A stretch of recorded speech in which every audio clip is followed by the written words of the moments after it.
if you look at Bangalore, a 12th main, you've got people from across the country over here. And that's the reason why brands experiment in Bangalore. Quickly, just want to understand your origin story. So my name is Masoud. I am one of the third generation directors of the NKP Empire Ventures Private Limited, which owns brand Empire, which I'm sure that a lot of the people will know.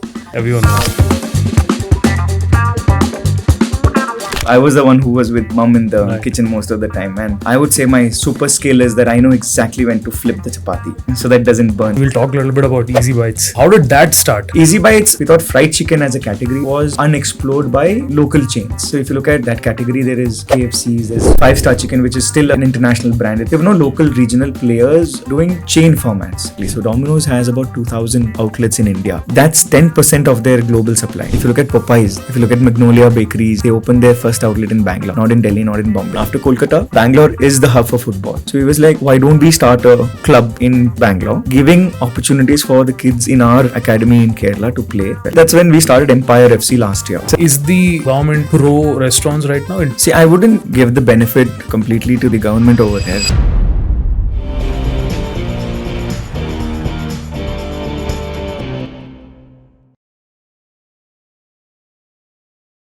Masoud, thanks a lot for taking time out and doing this. Hey, pleasure's mine. Pleasure's mine. There's so much that you do, which I think not too many people know about. Even I don't. We were just talking about how I've actually sort of known you for 10 years now. Yeah. But there's a lot of things that you do which sort of in depth nobody knows much about. Some things even I forget, but yeah. Right? Yeah. So quickly, just want to understand your background, your origin story. I'll give a brief intro to, myself. So my name is Masoud. I am the third generation, one of the third generation directors of NKP Empire Ventures Private Limited, which owns brand Empire, which I'm sure that a lot of the people will know. Everyone knows. Wouldn't require a lot of introduction for that brand, but I'll give an introduction to the family. So started by my grandfather in the year 1966, and then was taken over by the next generation, which is my father and his two younger brothers. And then now, since the last couple of years, we are 4 of us who are the third generation. Namely, I would say that the older one is Shahid Haq, who is the oldest among the 4 brothers. He holds a title of Joint Managing Director. And then is Shakir Haq, his younger brother, who is the group CEO, and then myself, and then Zahrin, who is the youngest of the lot. So each one looks after each category or part of the business. So there is a good freedom or flexibility that each one brings to the table, and which helps the brand grow or the group grow really well. So that's about the business group. Then about my family, I'm married to Naushin. So she's not told me to tell this, but then she's a very supportive wife. And then I've got 2 kids. Aisha is 4 and Umar is 9. So I got married 10 years back when I was about 25, which is a little too early, everyone would say. But all fine that way. So was getting into restaurants always like the plan since you were a kid? Was that like the dream? Not really. See, I was born and raised in Oman, a city called Muscat, which is a beautiful country. So till my 10th grade, I was there. Dad used to work with the Oman Chamber of Commerce as a translator. And after 10th, we moved back into India. That's when the business started growing in Bangalore. So my dad was invited back, and he came and joined back the business in 2005. So that's when we opened our second or third outlet. I joined a residential school in Kerala. It's called PVs. So a lot of the NRI kids used to come back and study in that particular. Explains the crisp Malayalam accent that you have. Sure. For most kids who are grown up outside Kerala, they don't really have a very that natural Malayalam accent, which you have. So I was just wondering, where is that from? Because I know your brother-in-law, my good friend, and I know others. I know how they speak. So I was just wondering from where that comes out. It all makes sense. No, we used to speak Malayalam at home, so we never spoke any other language. So Dad was also very adamant that there will come a time when we move back to India or Kerala during a period, and he didn't want us to be left out as kids. So we even studied how to read and write Malayalam.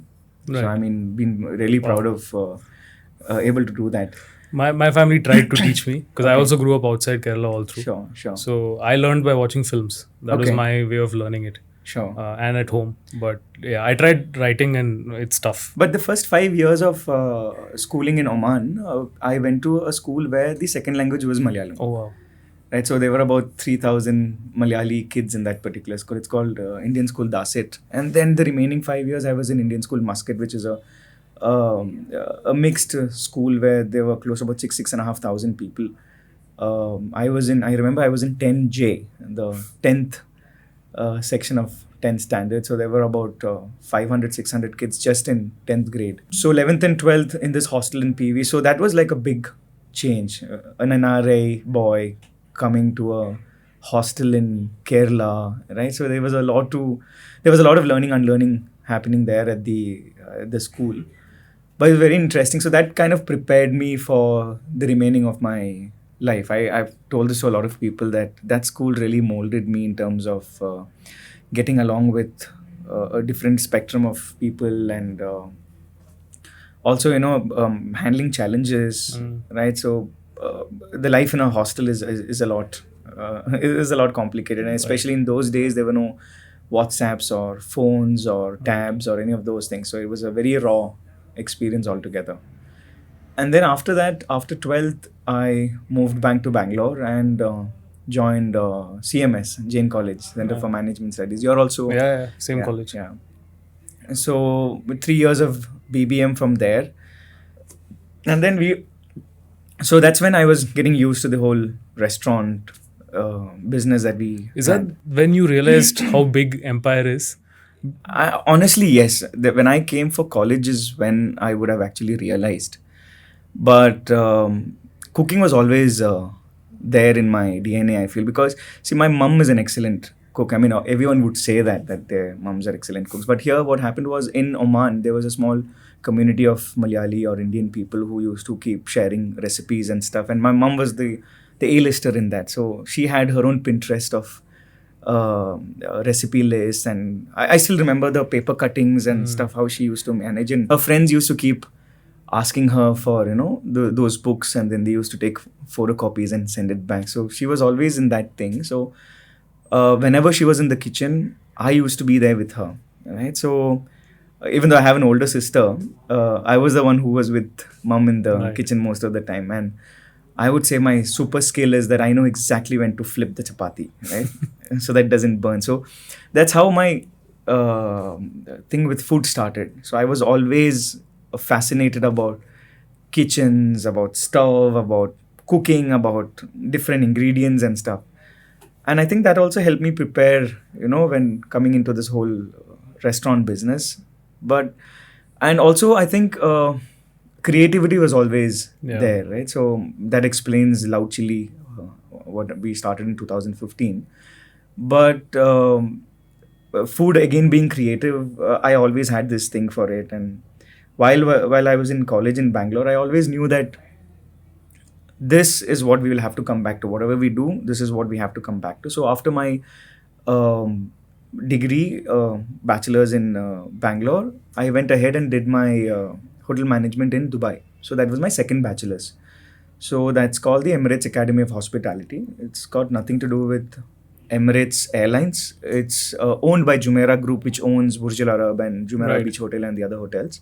So that was like a good solid 1 year of training. So because it was my second bachelor's, I didn't have to do a lot of basic courses because all my credits were transferred for my BBM. Right. So I had to do the core of, like hospitality, housekeeping, kitchen, and all of that. And I enjoyed kitchen over there. So it was a 3-month course, which was headed by, I think, Chef Michael Kitts, who was at that time the world's #1 educational chef. So he was a proper Brit guy, right? So, and I think I was the only Indian in my batch at that point. So the exposure level was also really great, right? So 3 months of that. And then after the course, I went ahead, while selecting a place for internship, I was very sure that I wanted to do it at the Ritz Carltons. because there was this quality management course that we did as part of the course. It always kept talking about Ritz-Carlton as a benchmark for the hospitality industry. Right. Like any hotel for that matter, if they are trying to solve a problem or a challenge, they would always look at what did Ritz-Carlton do. I was very adamant on saying that internship, Ritz-Carlton, nowhere else. So I kind of applied to all the Ritz-Carltons around the Middle East, Europe, everywhere, and I got a call from the Ritz-Carlton Doha, Qatar. So this was in 2012 and way before the whole World Cup and all of that. It was a very quaint, small country loaded with oil and stuff. Ritz-Carlton, I worked as a club concierge for about 6 months with a pay of about, I think, it was about 600 dirhams at that time, 600 riyals. It's equivalent to today's about 12,000 rupees is what I think. So it was a very strong internship. I took it very seriously. And there was a rotation program where I kind of did almost every job that the hotel could offer, including the valet driver service. So there was this big royal function that was happening, and they were short-staffed in the valet department, and they were looking for people who had licenses. And because I did my studies in Dubai, I had a Dubai license, which I converted to Doha when I reached there. So I applied for that thing, and for 2 days, I think I worked as a valet driver. So I kind of worked with all sorts of people, all sorts of departments in the hotel. So that was a very strong foundation. And was that a conscious call saying you will work on all departments? Yes, I wanted that overall roundedness because club concierge is basically an extra floor that's there in the hotel, which is accessible only to people who pay an extra price for the rooms. So it's called club rooms. So normally if you pay, let's say 10,000 rupees for a room and you end up paying 15,000 for that room, you get access to a separate floor where your breakfast, lunch, dinner, your beverages during the whole day, it's all covered. It's all on the house, right? So you get access to that particular, your toiletries are different, your amenities are different in the room. So I was in charge of a club concierge over there. So within a club concierge, what happens is anyone who comes and wants to check in, from the check-in process to the dining option, everything happens on the same floor. So within that floor itself, we had to do all sorts of jobs. We'll have to look at the F&B setup. We have to look at the front of house as a receptionist. So we went through all of that. And then what I wanted to do was experience other restaurants within the hotel. So I think Ritz-Carlton had about 7 or 8 different restaurants within the hotel. So I kind of worked as a waiter in most of them, made a lot of friends over there.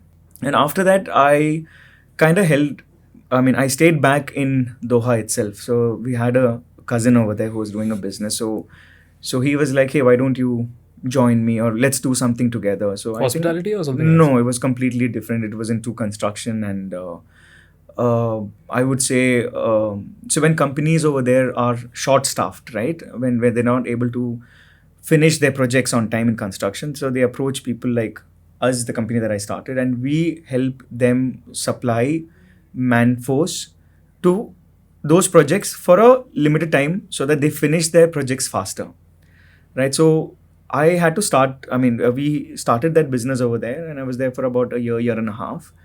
And while that time is when the molding that happened. So I was 21, 22 in another country doing business on my own. I had to get my licenses on my own, handling those staff, making sure that I respond to the problems and challenges of the person who's my clients, especially.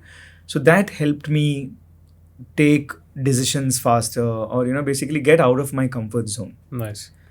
And that's when I think about 2 years, a year and a half into that's when Dad was like, okay, fine, it's enough. Come back. Was that tough to...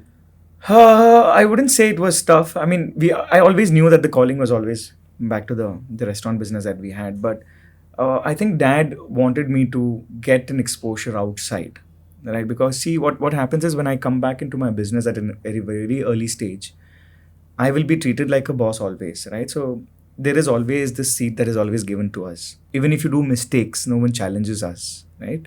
So I think Dad wanted me to always go through the grind, understand how hard it is to actually live on your own outside, get that experience and come back. So I think that really helped me, right? And a year and a half later, we sold that company to a similar person who basically he had increased his manforce by buying my company. Made a good deal over there and then I came back to Bangalore. And then I started off with HSR layout was improving at that time, and we put up a outlet over there. Right. And, this was 2014. 14, yeah, 2014. So that's when the business asked me to, as a part of training, asked me to do the opening of the restaurant and take care of it. And then that's when I got back into the restaurant business full time, and I was looking after it, and then got married the same year, I think. Yeah, I got married the same year. And I think 6 months into the marriage is when I started LoudChilli. Yeah.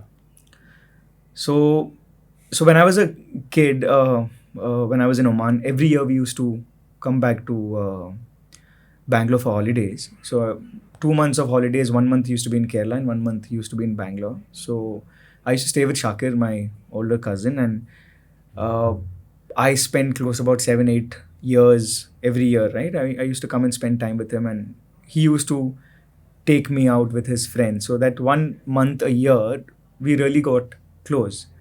So I used to be with his friends. So even though there is an age gap of, I think, about 4 years, I was always there, part of that group. So I grew up. So Bangalore was never new. Even when I came and settled in Bangalore, it was not new for me. The places, the friends, everyone was already there. So, and Shakir and myself, we always used to discuss ideas of, let's start that, let's do this, let's start that. So I always knew that if we do something, we'll be doing something together, right? So in 2015, I think that's when we started the restaurant called Karama. Right. On Mosque Road. Yeah. So I got a call from Shakir, and he's like, hey, Dad's asking for a logo. So can we do something? Do you know someone who can do this? This for Karama? For Karama, yeah. So there was another cousin of mine called Ifti. So we were there and in Kerala at that moment, and we were like, hey, why to ask someone else? Why don't we only do something? And then we took about half an hour's time, did a logo, did a font, did a symbol, did an emblem and all of that, and then sent it to Shakir. Shakir sent it to his dad. Immediately it got approved, right? This is like a 2-hour job. And then we were like, hey, why don't we start something like this? And that's how LoudChilli started. There was no plan. There was no business plan saying that this is the different departments that we will have and this is what the growth plan is going to be. We just started it off that experience. And I would say that Karama is my first client. Right? Right. Karama is my first work, and it's still there on Frasertown, Mosque Road.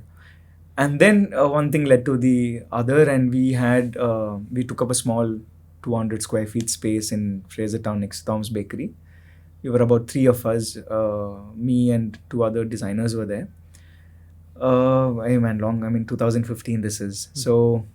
Yeah, this is even before I started. Yeah. 2 years before I started. Yeah. So the intention was to... I used to do photography and filmmaking when I was in college. So while doing BBM, this creative spark was always there. Right. So I thought this would be a good opportunity for me to keep that alive. Did it start in college, or were you always inclined with art? Creativity, as in, doing something different, creating things, right? So, those memes that were there in the beginning, right? When it just started off. So I used to pull out images and put it together. So excite people, engage with them.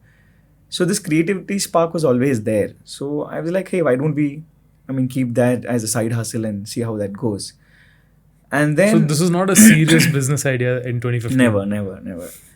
And it started off, and then a year later, we had good revenues coming in. We had a lot of clients. And we moved into a bigger office space, about 2,000 square feet space on top of the KFC in Frasertown. This is in 2017. And then I was handling a team of about 20 people at that time. So we used to do websites, we used to do social media marketing, we used to do branding, so all sorts of creative stuff, right? So I used to be the head HR, I used to be the finance guy, I used to be the the BD, the business development guy, the client servicing person, the creative director. I've done all sorts of jobs in that particular company. So for about 2 years, Shakir and me decided that I will give my 2 years completely to LoudChilli, right? Get it to a point, and then we will allow someone else to run it for us, and then I come back into the business. What was family's take on this? Because they made you move back to run the restaurant business or take care of one side of it, right? No, see, what happened was Empire already had a system. There was a big system in which it was running. And I remember Shaki's dad, who's no more right now, he was the main person responsible for the growth of Empire so far. His name was Abdul Haq. So I still remember one day uncle was telling that, hey, why don't you all, as in the third generation people, you all do something on your own as well, because Empire is anyways running in a good manner. Why don't you do something on your own? So in a while that'll also grow into big businesses and you can all get it back into Empire. So similarly, Shahid, the older brother, he runs this car detailing plus shop called Motormind. So he designs cars himself. Right? Then my younger brother Zahrin runs this bakery called Atties. So it does a lot of B2B sales, and also he's got a small counter in Church Street, which does really well. So me and Shakir decided to do LoudChilli. So it was all there designed, planned this way. So Shakir, because we were two of us, right? So Shakir said that, hey, you take some time off, build this really well, because this required a lot of attention in the first few years, because it's a creative work, right? So you just can't. It's not any clerical job that's there. It's just not data stuff. So we had to build that base. So we took around 2 years to do that, and then I think we started hiring good people. That's when I slowly started stepping back into the business, and then COVID hit, right? So in 2020, COVID hit, and then we had to move our. We shut the office space. Everyone was working from home. So before we go into details of LoudChilli, we'll talk a little bit about EasyBites. Sure. How did that start, and when did that start? EasyBites started off in 2018. So it was not a very conscious call on starting a brand as such. We wanted to give more offerings to our existing customer base, and we were looking at identifying some product that there is a gap in the city. So because we are already into the non-veg food and we do chicken as a big part of our offering, we thought fried chicken as a category was unexplored by local chains. Right? So if you look at that category, there is KFC's, there's 5-Star Chicken, which is still an international brand. It's not an Indian brand. So there were no local regional players doing chain formats. So the management at that time, I was not involved in EasyBites during those years. So the management at that time decided to start a fried chicken offering, and they named it differently, brought in a small brand angle to it, and then we did a shop-in-shop format in across 15 outlets of Empire, one shot. Right? So we were selling fried chicken mostly with a very good pricing, and the main point was that it was fresh chicken, because most of the other brands who do fried chicken use frozen products, right? So that was a USP. Yeah, so we already had an access to fresh chicken, so we were like, why not? And then it tastes a lot different when it is fresh, right? So that's when we started off EasyBites, and then again, as I said, COVID came into the scene, and then post 2021 is when the whole family got back together and said that, hey, let's scale this up. And so that's when Shakir asked me to take over EasyBites as a brand and see where we could take this forward. Right. So at that time, the brand was bleeding a little bit.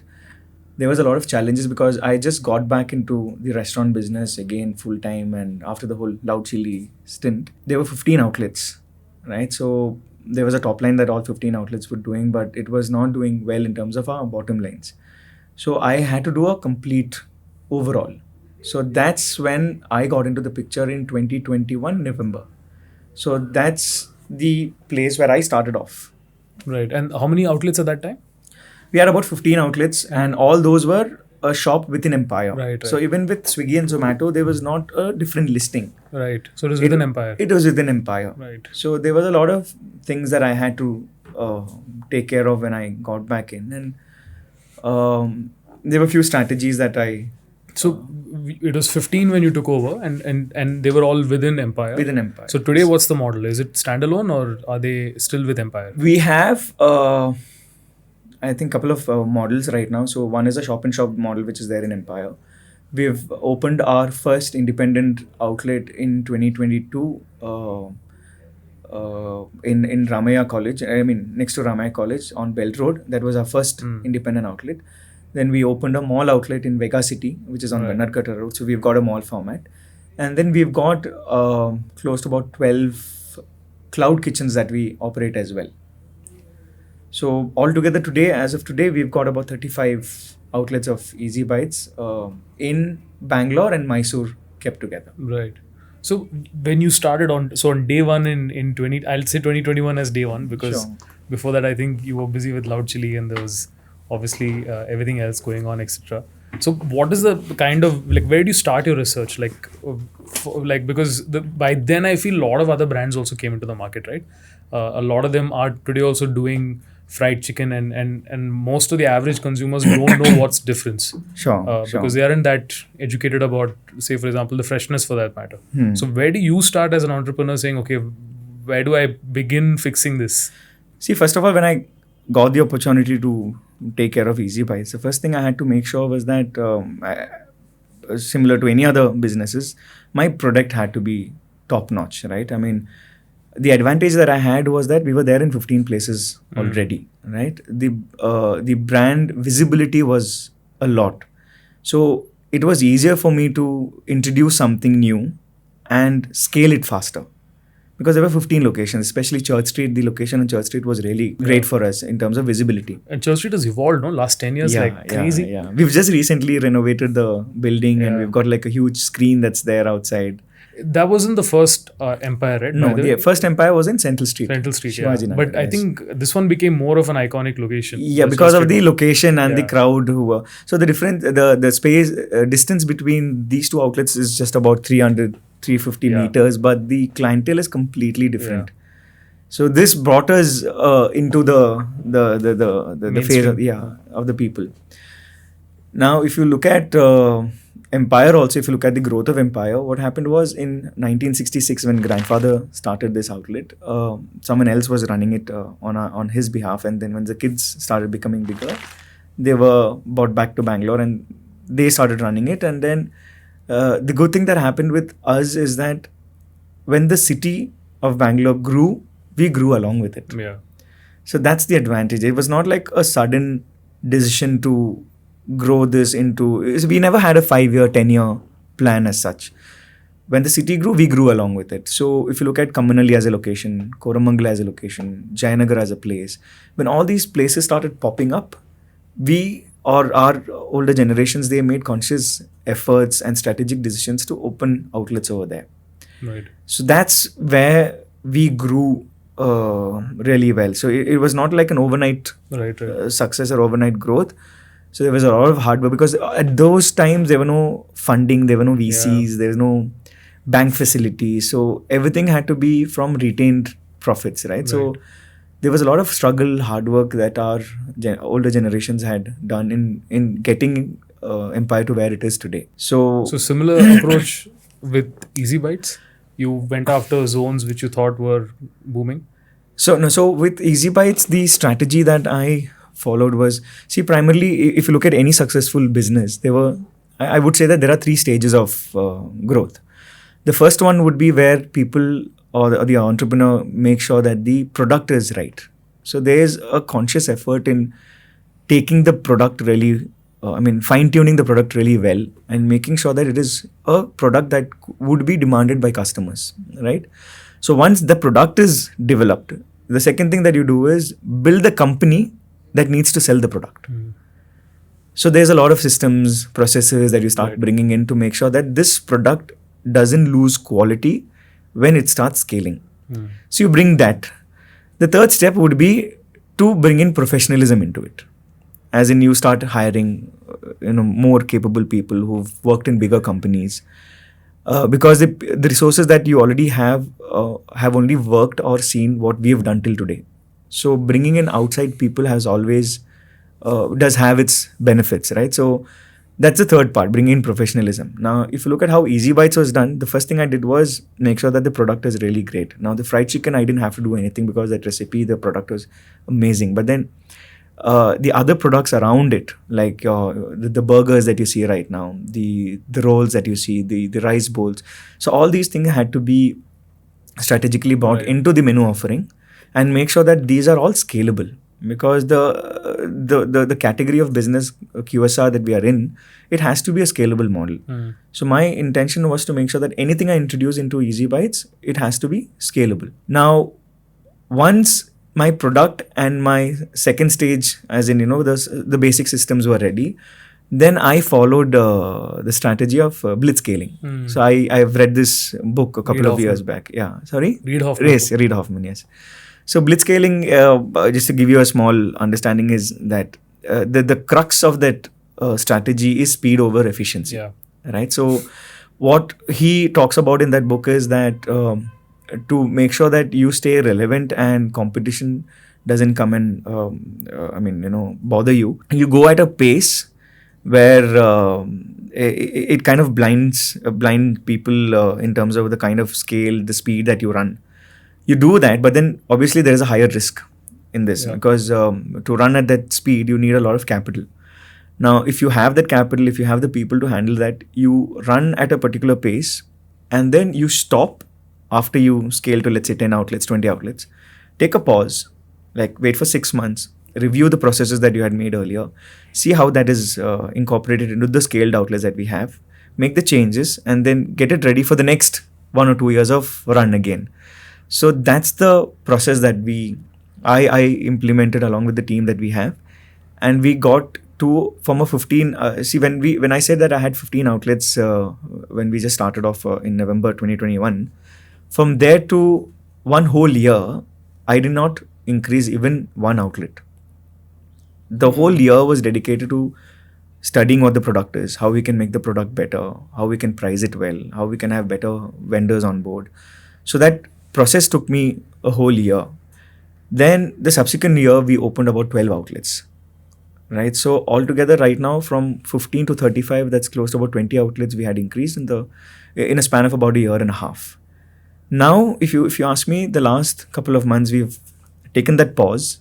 Now we are reviewing our systems, we are hiring more people, we're getting it ready for further expansion. Right. So that's the strategy that I've used for EasyBites. So with Blitzscaling being the model, did you ever think of raising VC money or going to external? See, because we were backed by Empire as a brand and Empire as a group, access to capital was always there. So we didn't have to raise funds for the expansions. And if you look at the models that we operate, the capex required was very less. Right. So we also worked with this cloud kitchen company called Kitchens at the Rate. So with Kitchens at, we have about 8 outlets in Bangalore, and the deal with them is that we don't have to do any investments. So, but then in exchange, you have to give them a higher rate of return. Got it. But it didn't, because the margins were good with EasyBites as a category, we didn't have a problem with that. So that again helped us reach multiple locations faster. Right. So that again brought in more revenues into the system where it was profitable from day one. So we were not bleeding in these processes. Right. So again, that expansion was fueled by the profits that were generated by EasyBites itself. Today, touch wood, we are the kind of revenues that we are doing. We are capable of opening at least 3 to 4 outlets every month if the need be. Right. But as I said, the last couple of months we've been focusing on developing our systems even further. Right.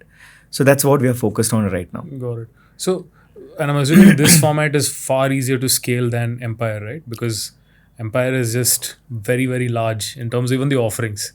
Sure. So this is the sort of the more the strategy that the group has taken. So will you go to markets, for example, where Empire is not there at all, and then set up, and will that then act as a base for Empire maybe to come in the future? No, definitely. We are looking at that format as we speak. So we've had really good associations that happened in the last 1 or 2 years. So you must have heard of Rebel Foods, which own Fasos in Behru. So we are there in 6 locations of theirs in Bangalore right now, and being with them has also helped us understand F&B businesses a little more better in terms of scalability, right?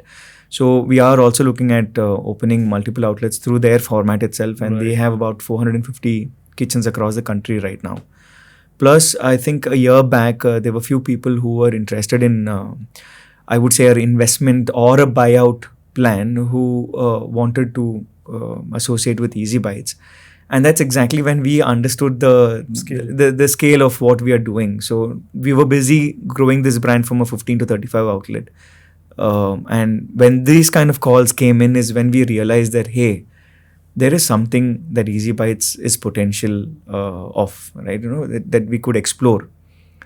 That's when we understood that we could expand this into other places, and we didn't want to raise funds and open 100, 200 outlets one shot. So my approach is that we want to open in Chennai as soon as possible, then move into Hyderabad. While Chennai is being built, we have a city head looking after that city. We will move into Hyderabad as a location, and then Pune, Bombay, go that way, organically grow that way, and understand the challenges that we could also get in different locations, because we are a local business, right? So going into Chennai, we might have to bring in some items on the menu that people from Chennai or the Tamil crowd would also appreciate. So there's a lot of R&D that needs to be done. So I don't want to scale it in a very fast manner. But fried chicken as a category is universally accepted across the country right now. It's a very global sort of product, right? Because of KFC. Yes. Do you know which is the most popular restaurant in India? Is it KFC? Yes. Oh, figured. Right. So because if you look at restaurants like Paradise, right, when they expand, the spice levels of biryanis, everything differs from place to place. Right, a Kareem's would be different, and a restaurant like Paragon would be different. But KFC is the only brand that could serve the same menu across the country and still be popular with it. Right. So I think that's the main reason that fried chicken as a category has a very good potential. And if you look at India right now, I would say that there's only KFC and Popeyes who are a key national player for the category. Even though McDonald's, the primary business is not fried chicken, they still have a fried chicken category, which they're doing really well in the South. So there is a big gap or a void in that particular category, and we want to explore that. But is Popeyes well received as KFC is? It's very different, right? The flavorings are different. The offerings is different. I wouldn't say that it's good or bad, but it's different from KFC. And I feel that the country has not accepted it completely the way they had accepted KFC. But it's just a few R&D away from cracking it again, because they are backed by Jubilant Foods, and for them getting a change or an overall is an easy task. It wouldn't take a long time or a lot of effort or a lot of even though if capital is involved, they are Jubilant, right? I mean, it could be done easily for them. Right. So in this category, right, because KFC's made it like this global thing, very difficult to find a USP as well, right? Because like you said, in yours, it's the freshness of it because of obviously the supply chain that you have, but not a new entrant into the market won't have the same. Sure. And for brands like that, for a brand like EasyBites, you think it's essential to have that kind of a USP? Because I see a lot of fried chicken brands out there. You open Swiggy and search for it, you'll find plenty, but there's no real difference between, I mean, you don't, as a consumer, sort of identify why you should go for option A versus B, right? Sure. So is creating that USP and making that a big part? Because one thing I know of KFC from the time I'm young, going to the outlets, is we have the 13 herbs and spices. They drilled it down, right? Saying this is what it is. And it's 11. Yeah, 11, right? So maybe they changed it afterward. And I think that made a huge difference, because people are like, oh, we can't make this. This is their recipe. We'll never get it right. And to an extent, maybe yes, because like you said, they've standardized it. So for you, is that sort of been a focus to create a strong USP? See, India being a very price-sensitive market, right? I mean, the moment you are priced lower than KFC, your first step of success is always there. Right. Now, even if you serve a product that is a little cheaper than KFC, as long as the food doesn't taste well or the product doesn't taste well, you are off the race, right? So our USP is that we are a local brand, right? Now, there's a lot of inclination towards homegrown, local brands that people really want to support and help. So I say we have a tick box in that category as well. We are Bangalore based brand. We've got multiple outlets. We are a little lesser pricier than our big corporations. Third thing is that we have a lot of localized products that we introduce into the system. For example, we have got these tandoori burgers, and we are doing R&Ds for butter chicken burgers and a lot of other local flavored products. And it's easier for us to do an R&D and implement it into the system, because see, the concept of the bigger the ship, the harder to steer. We are a small company. It's easier for us to be nimble and then do changes faster. Right? So let's say there is a trend that's there in the market. It's easy for us to adapt very fast. Right. Do a trial as soon as possible and then implement it into the system that we have. So I would say that is also a part of the USP that we have over these brands. Also, there is this product which is called the chili cheese fries, which is there in EasyBites, which we proudly say that with the home of chili cheese fries, like how Burger King says that they are the home of the Whopper. That product is a super hit in our offering right now. It's a very simple product. It's a bed of fries. We've got a cheese sauce and a hot chili sauce that is there, and we've got freshly cut onions and jalapenos, which is topped. That product has taken a very big success behind it, and I would say that is a product that differentiates us from any other fast food chain that's there. So if you look at KFC's or McDonald's or any other brands, a similar product isn't there. So we really push that product, right. And we use very good ingredients in those to make sure that the product is maintained, the quality is maintained really well. And recently we introduced a version of that where chicken popcorn is also put on top. So that is also taken off really well. So that's again another USP that we have. So when you work with the Rebel Foods, you demand the same sort of process in cooking that of using fresh ingredients from them too, because so essentially with Rebel Foods, what we are is that we have rented out their space. Right. So let's say a 200 square feet space is what we've taken off from them, and we do a revenue share with them on the format, and they do not own the brand. They do not have any control over what we serve or what we sell. Got it. But over the period, seeing our numbers, they are very much interested in seeing if there is any way we could also work together in the future. So that's about the relation with understood. So, and you don't have any franchisees right now? No, currently no. None of our formats, not Empire, not EasyBites, not Karama, none of the brands have gone into a franchise model. We are completely family owned and operated. Conscious call saying that's the way to do? While growing, it's always better to do that. And within the F&B industry, if you look at it, there's not a lot of success stories with franchises. Yeah. So even if you look at KFC's or McDonald's or Subways, they're all owned by one single entity in India. See, for McDonald's, there are two entities. One owns North and East, and the other in South and West. Yeah. But they also took a conscious call in doing that, because KFC works on a franchise model elsewhere, but in India, it's a little difficult to run it, because the people who take the franchises need not necessarily be loyal to the brand. They're only looking at making sure that their bottom lines are met, right?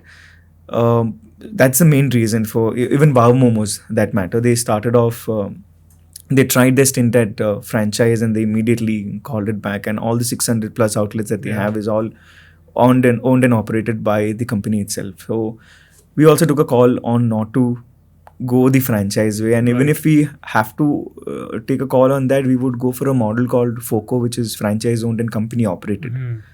Right, you would own the outlet, but then the operations is completely done by us, so that we can maintain the quality of the products that we serve. Are there any examples of that in India? I think Biggie's Burger does that format, and they're very successful in doing it. And yeah, I mean that's mainly the big brands that I could recall. Yes. Right. So you said KFC and Popeyes are probably the largest in business, right? In terms of in India. What are probably their top lines like? What numbers would they be? See, I do not know the top lines, but I could say that there are close to about 800 outlets of KFC in India currently, and Popeyes has just started off, right? So in each city, they would have about 10-20 outlets. And they would be covering about 7 or 8 cities currently. But the potential for growth in India is huge. I know the numbers of Domino's exactly. So Domino's has about 2,000 outlets in India. That's 10% of their global supply. Wow. Right? So they have about 20,000 outlets globally, out of which 2,000 are in India. And I recently heard the CEO speak at a podcast saying that their next immediate target is to open 8,000 more to cover, that's close about 10,000 total outlets in India. Right. And that's an achievable number is what they feel. So that's the growth of, that's the potential of these kind of brands in India right now. Right. Got it. And I'm assuming something like Domino's, probably because it's more neutral in pizza offerings, and veg also has a market in some parts in the north. Probably, I'm assuming it probably has found a standalone place. Because times when I've traveled to Bombay and other parts in the north, I see that there are pockets of vegetarian, say, communities, and they typically don't go or visit any of these outlets that generally, have non-veg food. Sure. So I'm assuming that something like a Domino's probably has a little bit larger time. Sure, but and Domino's also 60% of their sale comes from delivery. The product called I think Pepi Paneer Right. Pizza, right? Wow. Yeah. So the dynamics are completely different in our country. Right. So fair. And for you, is it important for you to nail a very good, say, a burger along with the chicken? Because the habit globally in that format is that you go to a place, you order a meal. It typically comes with a burger, a chicken piece, then fries and drink. So is it also important to have a very good burger along with the chicken and everything else that you have? Because burger as a category is really working well in India. Right? If you look at the stats of the aggregators, they would say that biryani is the first number one ordered item, then comes pizza, and then comes burger. Burger always has a special place in the offerings that we have. And if you look at the numbers that we EasyBites do, we sell around 4,500 burgers a day, right? Which constitutes to a large percentage of our orders.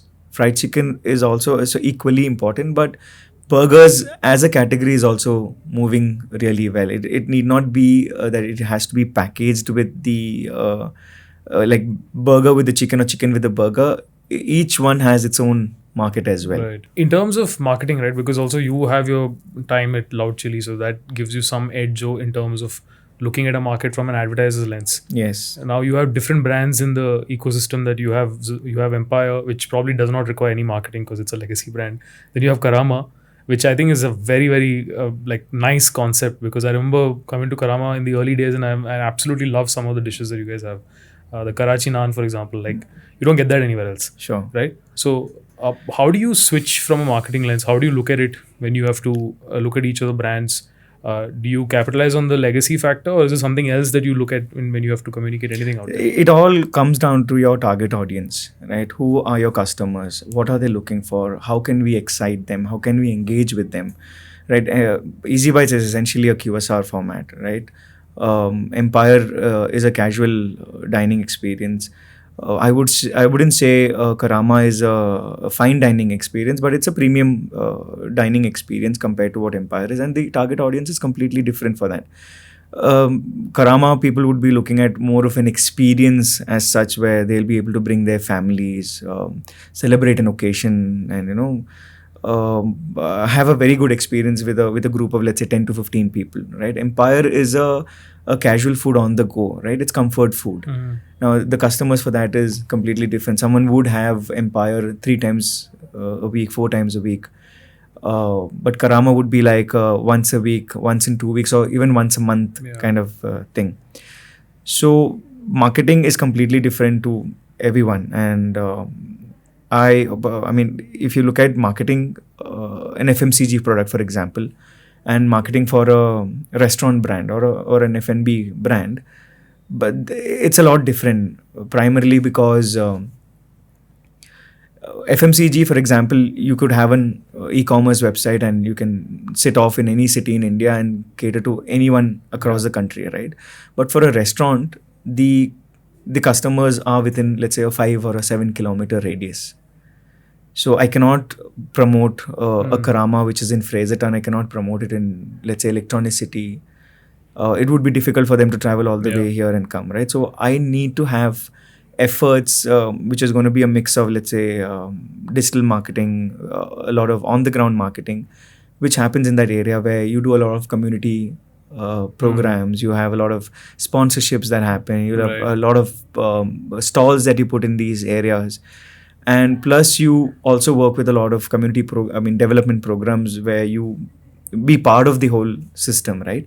So there's a lot of things that we do that way, which is a lot different from marketing any other industry. Yeah, this is because you do a lot of work in football, for example. Yeah, I'm also assuming it's one of your personal favorite areas, for me too.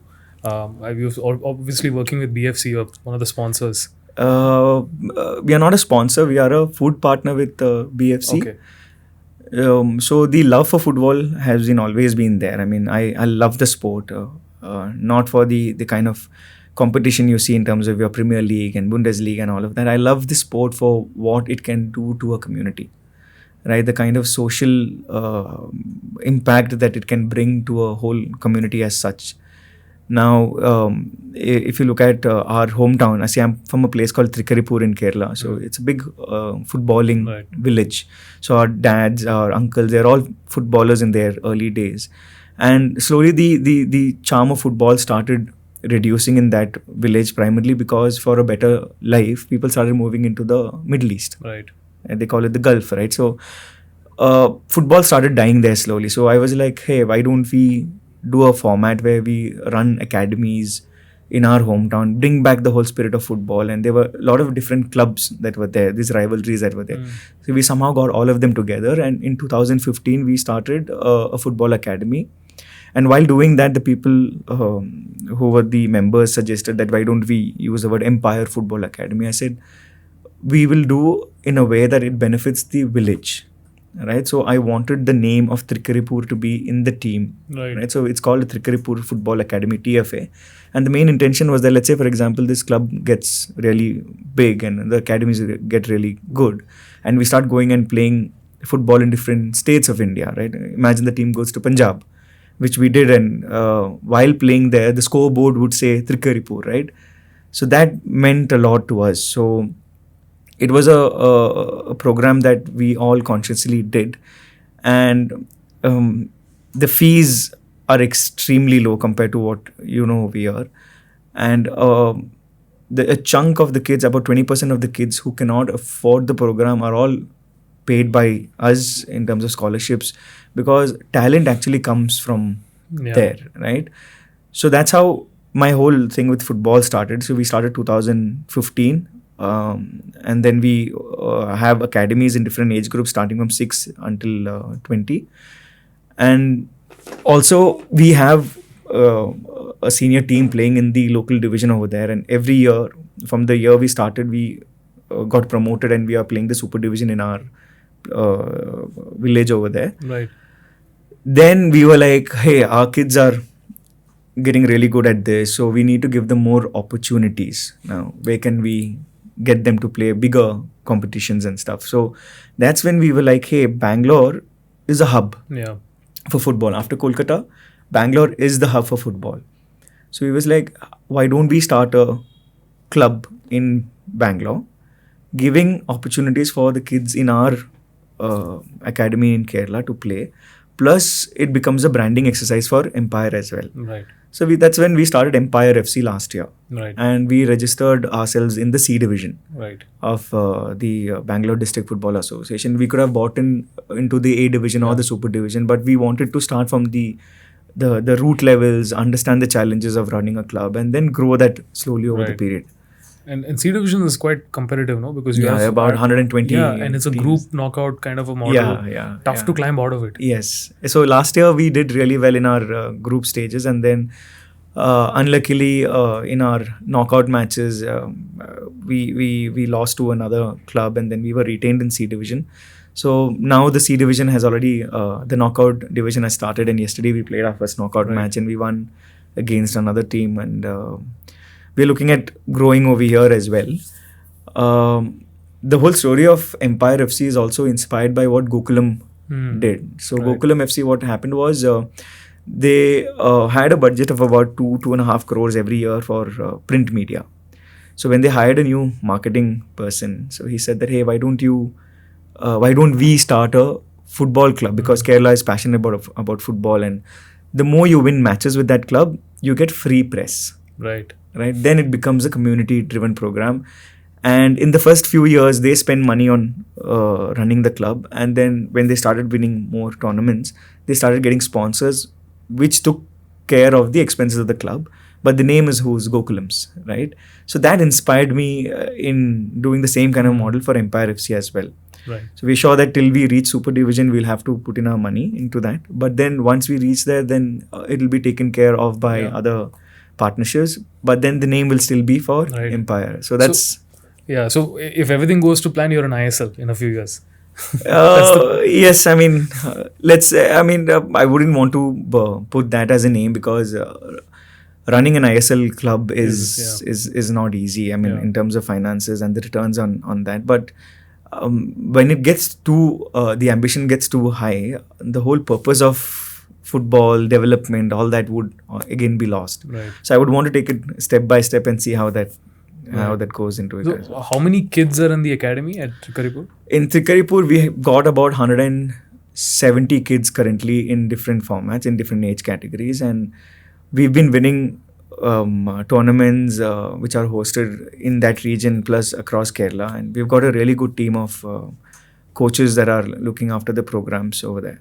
Right. And is that like a residential school plus no, academy? No, it's not a resident. No, it's just an academy. We are also having plans of doing a format called TFA Soccer Schools, where we go to different parts of Kerala, open our training academies over there, like how Bangalore FC has their soccer schools. And from those soccer schools, the really good ones, we could handpick, bring them to Trikharipur and start a residential program, and we could call it the elite academy as well. So something like that is there in the pipeline. Right. You have LoudChilli, you have Empire, you have Karama, you have EasyBites, then you have this. How do you find time for all of it? Yeah, I mean, that's something that I've not actually put my head into. But then, yes, it just happens is what I would say. But when you're driven by passion for all these things, right, you will somehow end up compartmentalizing the work that needs to be done. So for example, in EasyBites, when you bring in a system and the system takes care of most of the operations, you will find time to do the other stuff. And I've done the same with LoudChilli also, right? LoudChilli is completely controlled remotely right now. So it's been, I think, about 8 months since I've gone to the office, but then work still happens. And these are not the only things, right? You also have a blood bank, which is a part of a CSR initiative, I presume. Yes. So you're, I think, actively involved in that too. The group takes pride in running the blood bank, and it is done in our uncle's memory, my dad's younger brother, Abdul Haq. So he has always been a person who gives a lot. In his time, there were a lot of things that he did. He is a very charitable person. And what other better way than, do this in his memory? So we found that there is a requirement for a blood bank in Bangalore. And we've got about 4,000 employees that work in our organization, of whose profiling is done. And whenever there is a requirement for any urgent blood, what happens is we get a call. There is a dedicated line to which we receive a call. And we understand that it is closer to this particular branch. And in that branch, we have a list of all the employees who have that particular blood group. And we immediately send them out over there. Right. So we don't store any of this and keep. What we do is, as per the need, we make it available. Right. And everyone willingly does this as well. So it's a really proud thing for our group to say that, what we are doing. Just coming back to the topic of just the business restaurants, right? It seems to be like now Bangalore's become some kind of a hub where any new experience, we are, as a city, we are very, very open to it. You see something like a Naru, which is, talk of the town. and there are so many other new formats that are coming. Is the government or the authorities establishment very pro restaurants right now in terms of with the laws and support and in terms of whatever kind of permissions and permits you need? See, I wouldn't give the benefit completely to the government over there. I would say that Bangalore is a multicultural destination. If you look at Bangalore, a 12th main, you've got people from across the country over here. Yeah. And that's the reason why brands experiment in Bangalore. If you look at Popeyes, they opened their first outlet in Bangalore, not in Delhi, not in Bombay. If you look at Magnolia Bakeries, they opened their first outlet in Bangalore. The reason is that they'll be able to get a proper a taste of how India would accept this particular brand. Now, I was having this conversation with someone recently, and they said that if you go to Delhi, right, and you have a sushi restaurant, it's highly modified to the likings of the people in Delhi, right? It's not essentially sushi anymore. But in Bangalore, everything exists as it is supposed to be. For example, a Neat Naru would have a genuine bowl of ramen. Any pizza place like Brick Oven would have their proper Neapolitan style pizza. So people are ready to experiment new stuff in this city. So I think that's got to do a lot with a lot of brands like this coming and opening up in Bangalore. But otherwise, the permits and the licenses, I think it's rather similar in all the other cities as well. So, talking about R&D, I think from the time that your family set up the first restaurant to now you running EasyBites, technology has played such a huge role, right, in the business. How is that sort of, or what has been your take on it, or how you implemented some of the things, and how are you looking at it overall?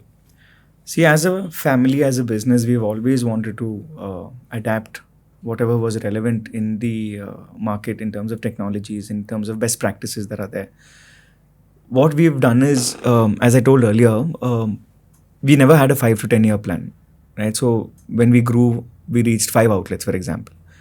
We took a pause and understood that this is what the market requires right now to take it further, right? So we introduced delivery systems way too early. We had our own call center even before Domino's had stepped into Bangalore and started all of that. We had our own software that we brought in. So we had people developing those things. Then from there, we went, when we had, let's say, about 10 outlets, we had our first central kitchen come in place. We understood that a central kitchen is required to having consistent taste over different outlets across the city, because there was a time where people used to say that the central street food is better than the church street food. So that's when we got the cue that, hey, it's time for us to do a central kitchen format. So then again, going further, that was not enough for us. Then Shakir, my older brother, he took the initiative and we started something called the COE, which is a Center of Excellence. So that is a huge space close to the airport. It's about 75,000 square feet. It's essentially like a central kitchen, but on a very large format, and technologically it's very advanced. Like we've got systems and processes where we've got thermal cameras taking temperatures of the products that come into the central kitchen, and while leaving also the kind of temperature, we record that, the weights. So everything is integrated into our system. So every single step from the entry of the product into our central center of excellence till it goes out into the restaurant and served is measured. Right, so we've got technologies that we adapted over the period, and I could say that at every point, at every step, right, we didn't have anyone to look at in terms of operations. We were large in a way that we had to find our own solutions to doing it, and to a point also where we were benchmarked by other brands in Bangalore as to when a problem happens, what does Empire do? Right. So even during COVID, we started this contactless dining, where you order stuff through the app and you can see the kitchen in the restaurant through a TV and see how hygienically it is prepared, and then people bring it in the tray and all of that. So when we started that, other bigger chains started replicating what we did. So we always had this responsibility at our shoulders that there are people watching us. So keeping that in mind, we had to adapt to what the market was going to. So that's how even EasyBites as a brand, if you look at the category of restaurant that we are in, there is a space for that. And when we got into it, we had to see what KFC as a brand is doing or any other brand is doing and understand how we can build systems which is scale friendly, right? So that's how we've evolved over the period. Right. So this contactless dining is interesting. Did you retain that after COVID as well, or did you reverse back? No, see, we reversed back because like how masks were part of the system during COVID. So that was a part of the whole experience of COVID. I mean, we didn't have to do it after that. Right. Because if you remember, people switched back like so fast. Yeah. I mean, streets started getting crowded and it just got back to normal. I mean, think about it, last 2 years. We don't even feel like... we went through it, right? Yeah. Time also went really fast. That's another thing. Yeah. But yeah. No, as a race, as a species, we've evolved and, I mean, gone along really well that way. True. So, we were also talking about the COVID times and how it was tough for all F&B businesses, and so many brands and outlets shut down in that period across the world, I assume. It must have been hard for you guys as well. What is that journey like? And we just touched upon the subject of aggregators playing a certain role also. Sure. What is that experience of being an entrepreneur in that time frame like? Sure. See, if the stats are correct, close about 40% of the restaurants in Bangalore during COVID had shut down, right? And these were primarily because they couldn't afford to pay the rents on time, right? Or the staff on time. Because if you look at the people who works in these industries are all the salaries are very low.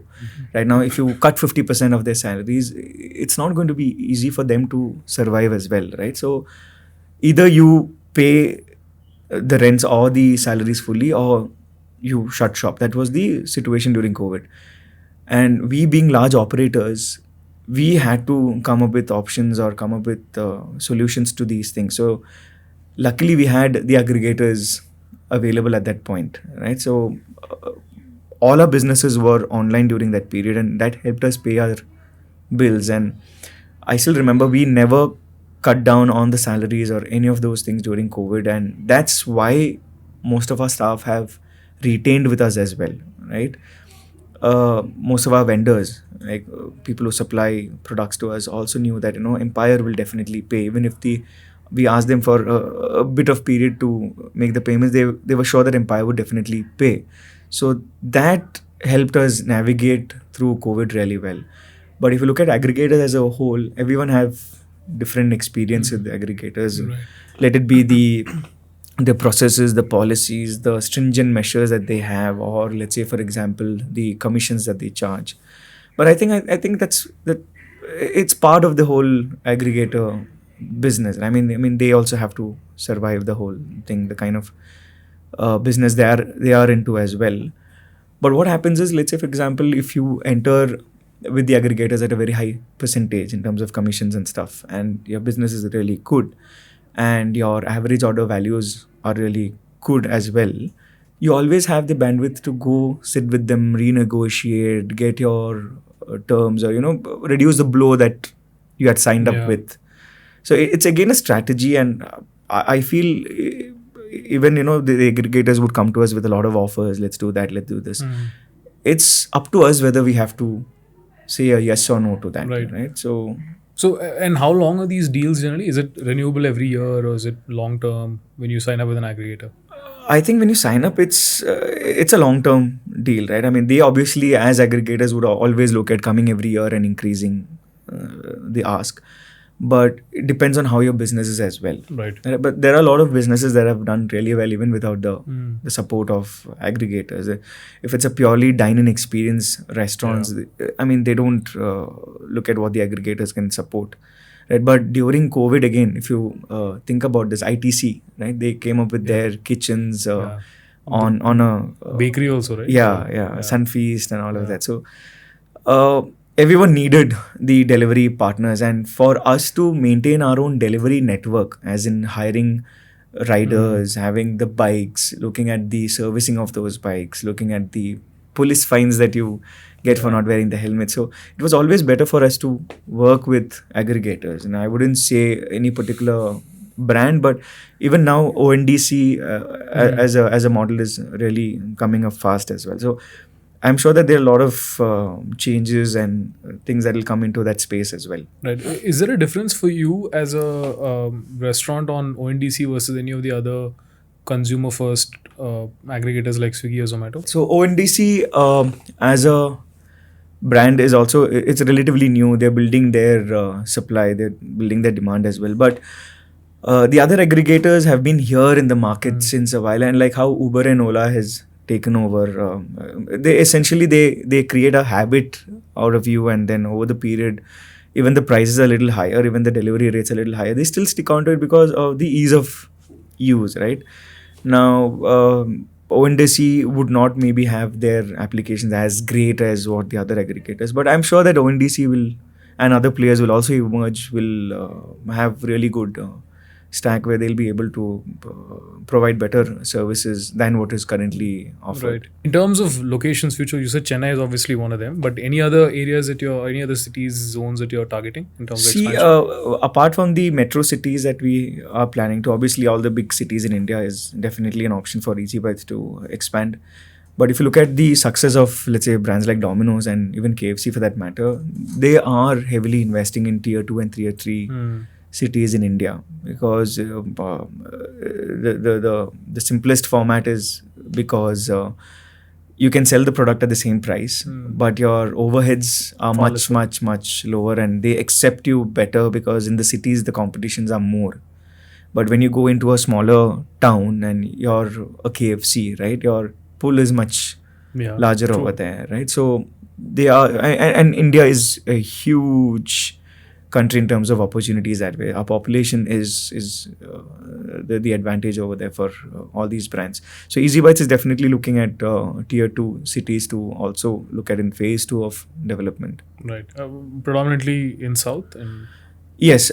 For example, I'll give you a thought that we are working on is once we go to Chennai and expand to X number of outlets over there, we will also have the city head given mandates to open outlets in other cities like, let's say, Madurai, Trichy, Coimbatore, Salem, where the demand for such products is always there, right? And the cost of operating is also lesser. Right? So that's another plan that we have. Right. Interesting. One of the other things that you personally have a big interest in is travel, right? Yeah. So now, after asking you how you have time for all of this, adding a layer on top of that, how do you even have time for travel above all of this? Because all of these businesses that you do today are very operationally intensive. They require constant monitoring of people and process if you're not yourself doing it. How do you then also fit in this other passion of yours? See, at a setting up phase, we are definitely involved in operations, but in a restaurant business or in F&B, the more you get engrossed in operations, the more you get left out.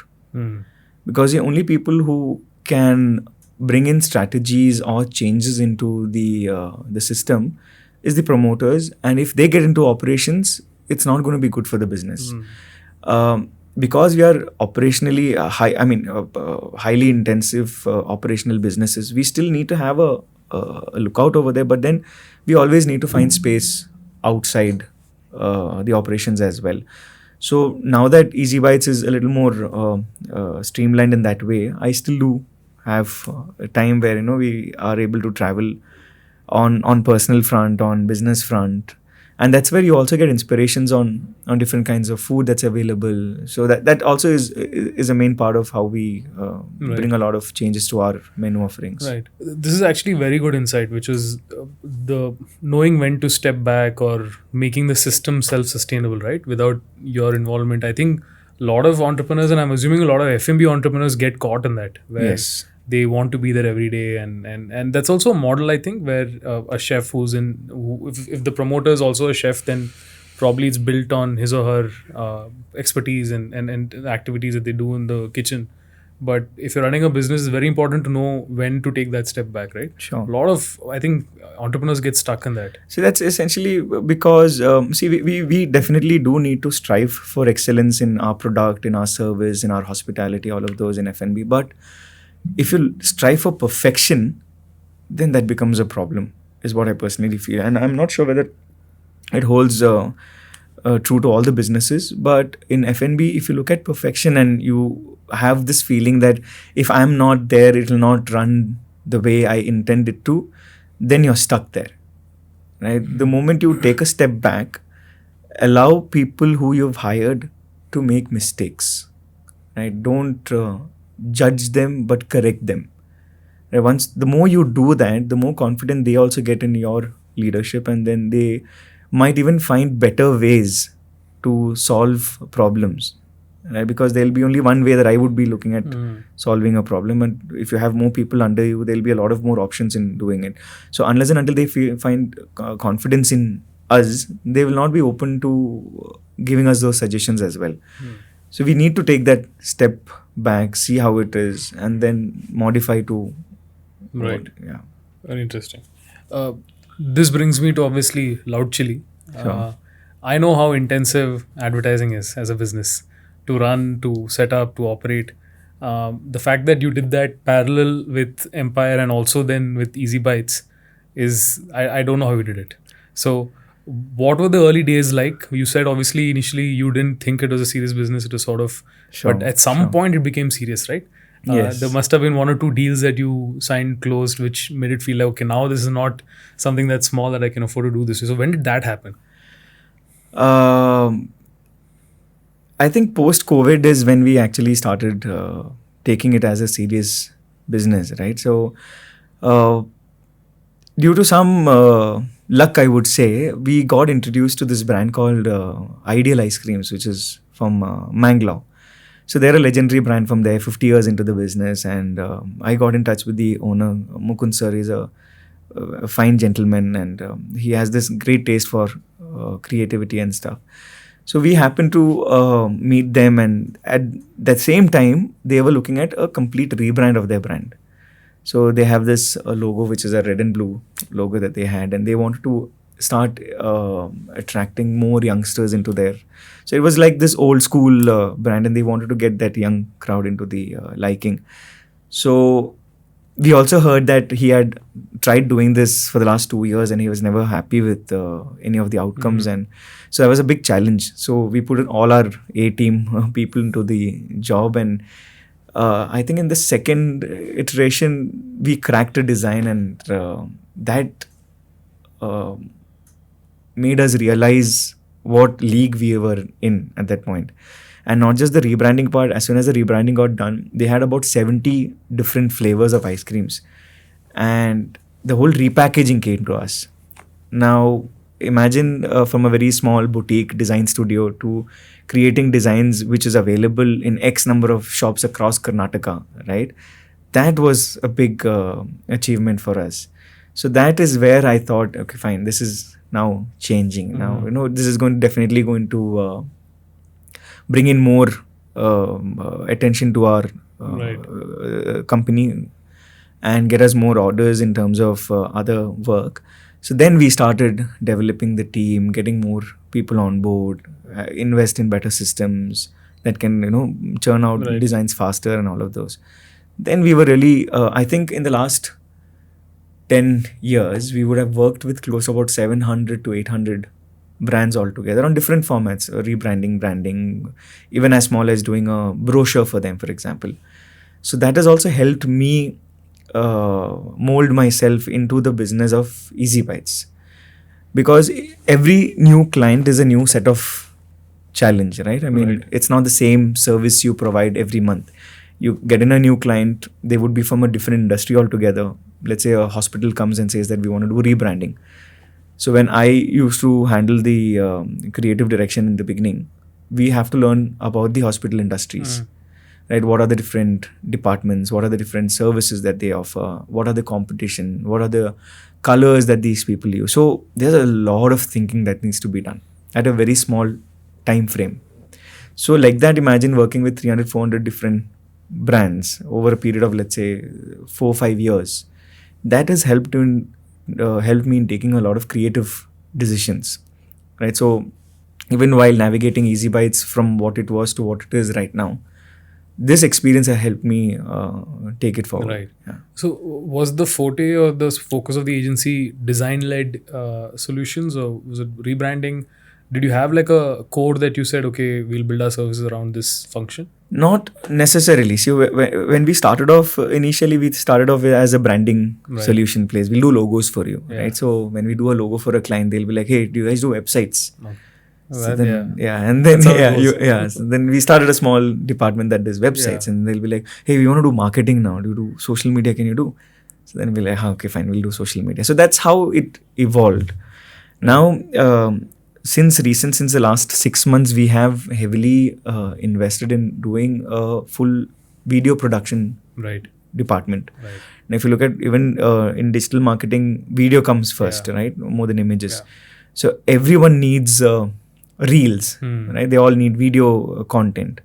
Now, the life of these video contents are very short-lived. Right? I mean, it's just a day or two and then people forget about it. So to an extent, it's more quantity over quality also that matters. So we have a good team that does videos. Now, the advantage that LoudChilli has is that we are an agency providing the service. Otherwise, most of the people get in touch with these freelancers. Yeah. Right? You find this travel addict videographer who wants to do a lot of videos, and then a month or two into the whole assignment, he vanishes, right? They're there in Himachal or somewhere else. Yeah. So being an agency doing the service has helped us get a lot of orders. And also working with so many number of clients so far, we had to just knock on these doors and say that, hey, we've started this department. Do you want the services? And that has come out really well for us. And also after the ideal stint, we have a package designing department that we do. So there's this brand called Quality KWALITY. So Quality Masala Powders, which is based out of Bangalore. So we've done all their masala powder repackaging. Right. It's a very interesting space to be with, because you'll have to create a packaging that when a customer walks through the aisle, sees your product, sees the design and gets motivated. So that design comes first there. Right. Only after he's impressed with the design, he would take the product and look at the ingredients and then take it further. So there's a science to it. So we had to learn through that, hire people who are specialized in packaged redesigns.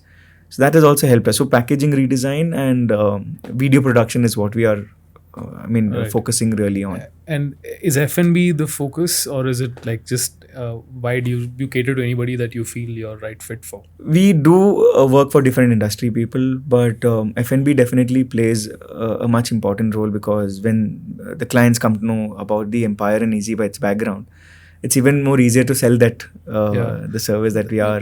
That was my question. Will a client even dare to like question your judgment, because they'll be like, he knows what he's doing. Sure. So I'm assuming that'll be like a very interesting conversation. So that's the advantage of me owning an agency and me also owning a business. Whenever a client comes to us and gives us a problem statement, I can always think like the business owner. Because if you look at a lot of young agencies, they've never been business owners as such, right? So they come up with creative solutions. Yes, definitely, they're very nice. But will it answer the question? I'm not sure always, right? So they want to just explore their creativity, but would the client require that? So that is something that I'm able to bring onto the table at any discussion. So I can wear the hats of both, as a client as well as the agency as well. Right. So even when we discuss campaigns, I can bring in the experience of the client as well onto the table, right? So that's also helped us work really well in that way. Right. And how big is the LoudChilli team now? We are currently about 30 people working out of Calicut. Right. So during COVID time, when working from home started, I think about 90% of our designers were from Kerala. And when the option came to restart the office, we took a conscious call to relocate the office to Calicut.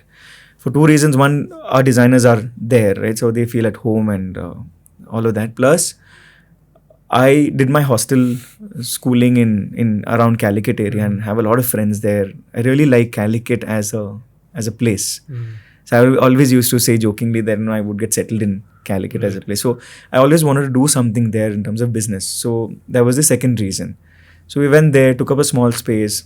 We restarted after COVID with a team strength of about 7 or 8. There were these people called Joby and Jasil who joined us, and Joby was the creative director then. He's still with us. It's been 5 years and a really good designer at heart. And the advantage is that we really synced really well, me and Joby. So anytime I have any requirement right now, I just have to give him a call and tell him that, hey, this is the brand, this is the requirement, these are the colors, and then he immediately gets it, right? So from that 7-member team, we moved into there's this government cyber park in Calicut. There's a huge complex. So we moved there primarily because it's a good place for employees to work out of, right? It's a nice, fun environment to work in. So we moved into cyber park, and currently we've got about 30 people working out of there. And as I said, I've not been to that office in the last 8 months. I wouldn't say it's running perfectly fine, but it's going really well right now for all of us. And if I had to choose over EasyBites and LoudChilli, obviously I'll have to spend more time over here in EasyBites. And we are also looking at reopening an office in Bangalore for LoudChilli. If I was to ask you, what's your biggest learning from the advertising business, or whatever little bit that you've done along with Empire and others, just purely from this business, what would you say? Like one learning that you will sort of pick and say is my number one. Doing things faster than it is required to be done, right? So you're working on what do you say, a clock which moves very fast, right? So taking decisions or coming up with solutions at a very fast manner is what I really got. That's the biggest take that I have from running an advertising agency. And also it's highly people-centric, right? So my capital is the employees who work there. So how you handle them, how you nurture them is how the success of that organization is. So that also helped me, take care of EasyBites also in a better way. Right. And talking of people, I have to ask you the question about AI. What are your thoughts on it? Because you've been someone who've adopted to technology very fast. Sure. From every 3 years, 2 years that I've met you, you're always forefront trying something out in some of the other space, be it crypto, NFT, whatever it is. Sure. So what's your take on AI? How do you see the impact of that on workforce at large? See, definitely you cannot do without AI going ahead. Like how I spoke about the aggregators, right? I mean, it's something that's definitely going to be part of the system. But how ethically, how well you can place them is where the question is. Now, if my intention is just to reduce the workforce and implement AI, I personally wouldn't do that. I would do that to make the work easier, right? For example, the video production team that we have. Now, the voiceovers, right? And voiceover is something that we always outsource, right? So that's something that I would, we've already started using voiceovers from AI. We've been using musics from AI. We've been using subtitling from AI. So wherever we can make our life easier, right? Or where we can focus on our core, I wouldn't mind trying out in with AI. As I said, my intention would not be to, kick someone out of their job and bring in this thing. So there's extra savings over there. That is not what my intention would be, but definitely you cannot do without AI in the future. Yes. Have you seen any use cases in the F&B and the hospitality space?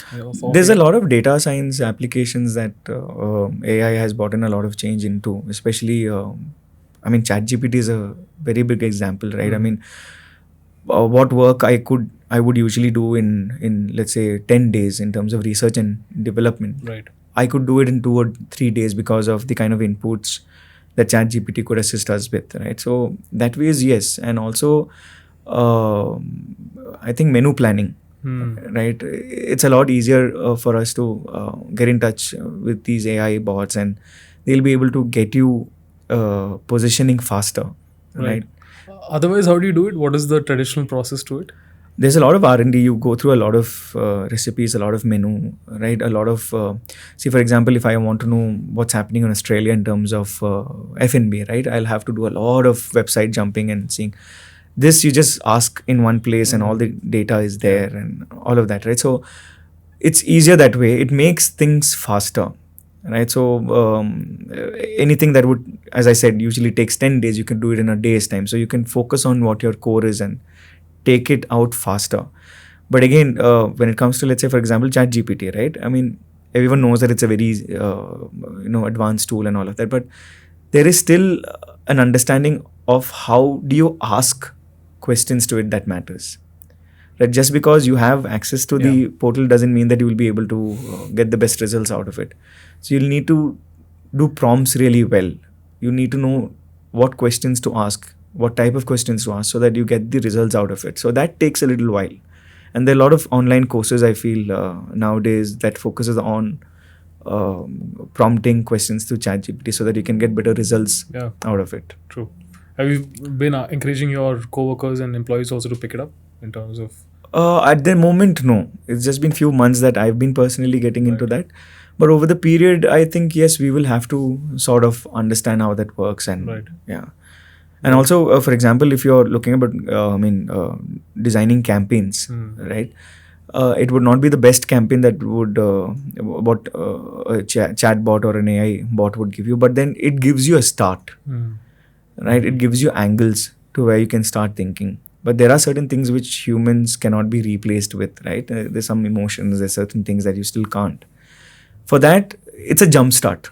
So yes, that helps you take decisions faster. But there are certain things which humans cannot be replaced with, right? There's some emotions, there's certain things that you still can't. For that, it's a jump start. So yes, that helps you take decisions faster. If someone is looking to start in F&B for the first time, and let's assume they don't have too much money, let's say 25 lakhs. Let's put that as the number.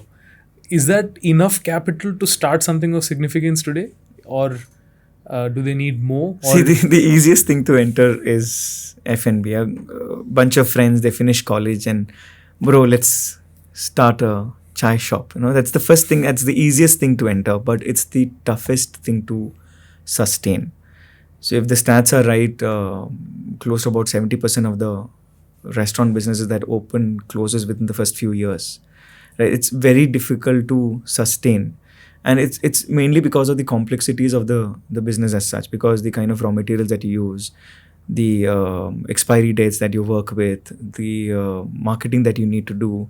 So it's 100% hustling that you do, right? For example, if you get into manufacturing, for example, right, of any other product, let's say you want to manufacture toothbrushes, you put up a factory line, you produce X number of products, and then you give to a distributor and the work is done. I mean, the distributor takes care of marketing. But here, the same team who starts the outlet has to take care of every single aspect. And then there is something where you get drained out, right, over a period. Because if you look at any other industry or any other businesses, you're off during weekends, right? Here, you are on weekends, right? That's when your business happens.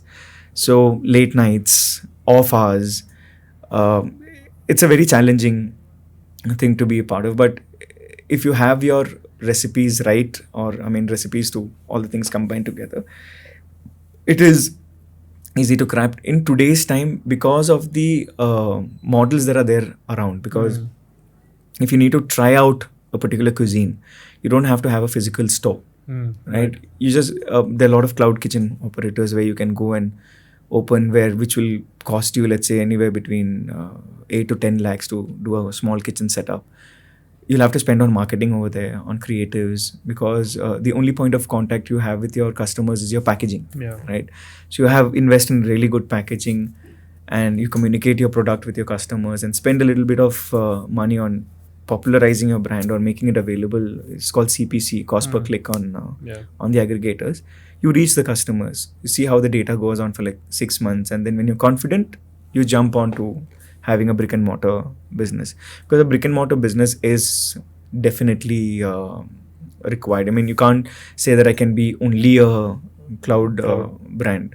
Because if you look at even Rebel recently started franchising out Oven Story brand of theirs into a brick and mortar format. If you look at any other brands, like for example Urban Ladder, the furniture brand, they started off as an online brand. Now they have physical stores. Pepperfry has physical stores. Most of them, most of them have physical. So because that is very much required. So for that, you could start off with a cloud model, see how the brand picks up, and then you can move into that. So the entry amount of about 25 lakhs is again a little too high if you are looking at something small. But anything between 8 to 10 lakhs is more than enough for you to start off. Got it. And the real skill that you need is versatility, because you need to need to understand different aspects of operation to marketing to finance and even HR, because you have high attritions, right? Typically in the industry. Yes. That's one thing I want to ask you. So how do you, is that very reputation driven, your hiring? Like you search? It's an ongoing process. It's a highly ongoing process. Like agencies. Yes. Like agencies, So the churn is always there, right? So people, the moment someone is offered 1,000 rupees more than what you're offering, they jump. And you can't blame them. They are also coming from a society where they need to get that 1,000 rupees extra. So unless and until you can prove that there is a value in working with this organization, which we are currently working on, like we have the story of brand Empire and our group NKP Ventures. What is the advantage of being a part of the group, and how is your focus on your growth, and how is your career going to span out? We have all those induction programs planned out. So it's easier for us to retain our employees if by a little percentage, right? So that's something that we are highly working on right now. Right. Interesting. Any new products or innovation that you're working that you want to give like a teaser out? Is there anything at all that you can? Yeah. So with EasyBites, we are looking at getting into the gourmet burger spaces, right? Introducing more meats. Then we are also, because boba and that's in trend, we are looking at introducing a boba line of products as well, with a sealed can and all of that. So there's a new machine that we are working with. Plus, we are also introducing more local flavored burgers, like how you have your chettinad flavors or your butter chicken flavors. So we're getting to that as well. And breakfast is a category that we've still not done in EasyBites. So we're still contemplating whether to have a category altogether, looking at how other brands are doing. There could be a chance that we could get into it, but we wouldn't be looking at, let's say, your American breakfast, sausage, baked bean kind of stuff. We will still be looking at, let's say, we've got the buns, we've got the eggs that we already prepare. So we might look at masala, omelette, bun maska stuff where, a little more localized flavors. So we're trying to introduce those also into our system. I have one final question, which is, if we are in 2035, where is Masoud? Where do you see yourself? The world's moving very fast. You don't know what's going to happen next year. So 2035 is a huge ask. So I'm assuming I would be around 45 at that time. And I would want more time where I would be able to travel more, as you had asked earlier. Traveling is something that I really find peace in, right? And in terms of business, I want to be in a situation where I would be responsible for creating more brands within the NKP group, the parent group. Like how EasyBites was something that we started and took it off this far. We want to open more brands, right? So let's say the Chinese categories or the vegetarian category. There's a lot of opportunities in Bangalore or in India.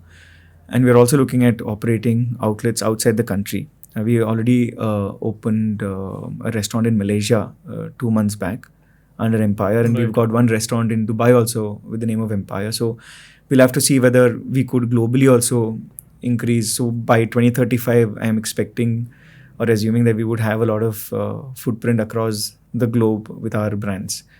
And again, we always, there's something that our grandfather always used to tell with the kind of food that we serve, right?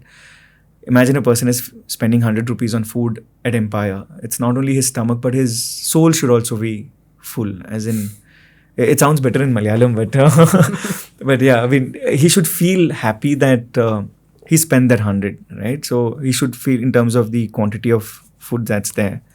So if you look at Empire, our portion sizes are all big. In EasyBites, our portion sizes are big, right? We don't reduce on the quantity just to increase the margins. So that's something that we want to uphold and make sure that our coming generations also value that really well and take it forward. Right. So we want to be the best value for money, great quality brand that is there around. Tell me about pickleball, because I just found out that you are the secretary. No, I'm the treasurer of the Karnataka Pickleball Association. Yeah. So how did that happen? So I got introduced to the sport. I started playing it, and I was very fascinated about the sport.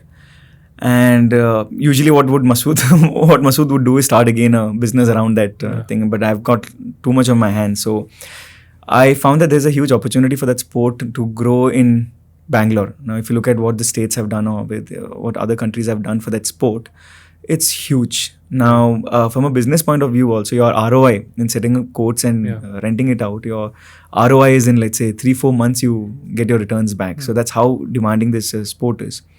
So we thought consciously to start the association of Karnataka and promote that in such a way that we'll have a lot of entrepreneurs come into this sport, and we'll be able to give them a framework on how to do the business, on how to set it up and run it profitably. So we started this, I think, about 2 months back, and a good friend, Harsha, who owns Rush Arenas in Bangalore. So he's the president of the association. He also owns pickleball courts in his venues. Right. My co-brother, Bazam, who is the general secretary, and I'm the treasurer for the organization. And again, I took a backseat in this is primarily because of all the other work that I'm also into. Right. And we also feel that the state, if you look at Gujarat, for example, there are about 250 courts of pickleball in that particular state. And that is primarily because the India Pickleball Association head, Mr. Suryaveer, the president, he is from that place, and he's been promoting the sport really well. And I think Bangalore currently has about 50 to 60 courts, and I feel that it's still in the explosion. Too much demand. You can't get a slot on the weekends. Exactly. So as a reflection of how people are taken to it. But the sport is really nice. The entry, the learning curve is very low. Yeah, right? It's very easy to just pick up a racket and start. See, if a journey from a beginner to a pro is very tough in pickleball, and it's very good if you have a tennis background or any other racket sport background.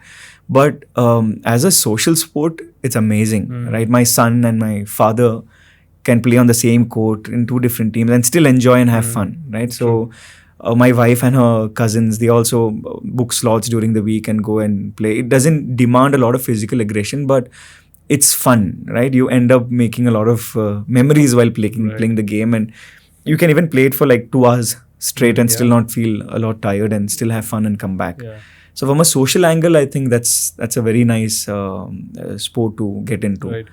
You see future where there are big prize money tournaments and there's already a lot of tournaments. I think in India also there's a lot of tournaments that happened in Bombay with a prize point of 1 crore and more as a winning prize money. But I think even in US, right, there are pickleball pro players who are getting more salaries than NBA players in the country right now. So I think the sport has a lot to do in India, and it's going to exponentially grow in India. And I've even heard that in Kerala also a lot of towns and villages are also introducing pickleball as a sport, especially for the retiring communities. Right, so instead of I still remember Dad and his friends in Kerala. So when they're there after 8 in the evening, they just go and sit around and just chat and spend about 1 or 2 hours almost every day over there. So for those kind of people, right, it's an amazing sport. Your heart rate is still there, and your activity is there. You still have some movement going on, and it's fun, right? So I think it's definitely going to explode in a big way in our city and in the country as well. Right. So for a young entrepreneur, what would be your a message that you have in terms of, because you've spotted so many opportunities in your entrepreneurial career. So and there are so many of them who watch this probably who are wanting to be entrepreneurs in the future or trying or thinking of starting up. How do they identify opportunities in life? See, there's this thing called the red car theory that I follow in identifying opportunities. So, to explain it further, now, if I ask you today morning on your way to work, how many red cars did you identify? Can you put a number to that?